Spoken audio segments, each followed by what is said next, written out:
তাহাজ্জুদের নামাজরত অবস্থায় একজন মাদ্রাসার ছাত্র মহান আল্লাহ তাআলার ডাকে সাড়া দিয়ে না ফেরার দেশে চলে গেছেন। কতটা পবিত্র মৃত্যু, কতটা পবিত্র মুহূর্ত, কতটা নীরবতার মাঝে একটি শিশুর জীবন শেষ হয়ে গেল।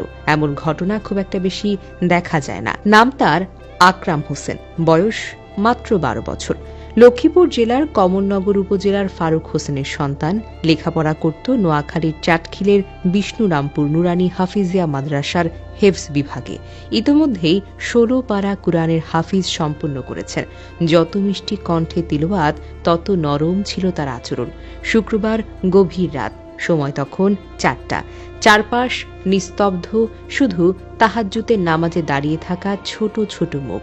আকরামও প্রতিদিনের মতো উঠে দাঁড়িয়েছেন। আল্লাহর সামনে মাথা নোয়াবার জন্য তার হৃদয়ে ছিল অপরিসীম ভালোবাসা। কিন্তু সে ভালোবাসার মাঝেই ঘটে গেল জীবনের সবচেয়ে বড় পরিবর্তন।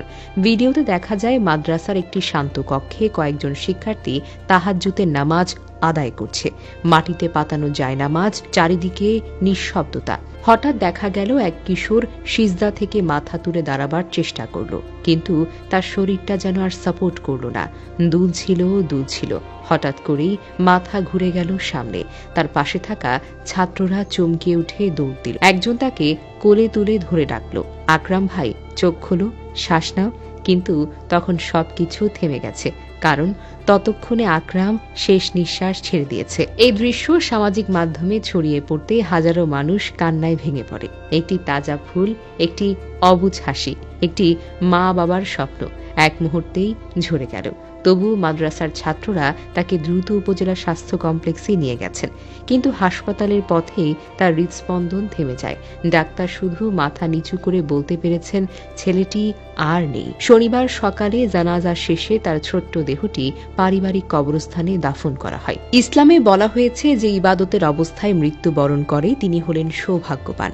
নিজ হাতে সিজদা করে থাকা অবস্থায় আল্লাহর নির্দেশে ফেরেশতারা তাকে নিয়ে যায়। একজন হাফেজ ছাত্র তাহাজ্জুদের নামাজে দাঁড়িয়ে থাকা অবস্থায় মৃত্যু। এটা কোনো সাধারণ মৃত্যু নয়, এটা এক ধরনের সম্মান, একটা রহমত, একটা কবুল হওয়ার নিদর্শন। মানুষ বলে আল্লাহ যার প্রতি খুশি হন তাকে এমন পবিত্র অবস্থায় নিজের কাছে নেন। চাটখিল থানার তদন্ত কর্মকর্তা মোহাম্মদ আব্দুল সুলতান জানিয়েছেন, ভিডিওটি তারাও দেখেছেন। এটি একটি প্রাকৃতিক মৃত্যু বলতে পারেন। পরিবারের পক্ষ থেকে কেউ কোনো অভিযোগ করেননি, কারণ ঘটনাটি কোনো রহস্য নয়, এটা আল্লাহর ইচ্ছা।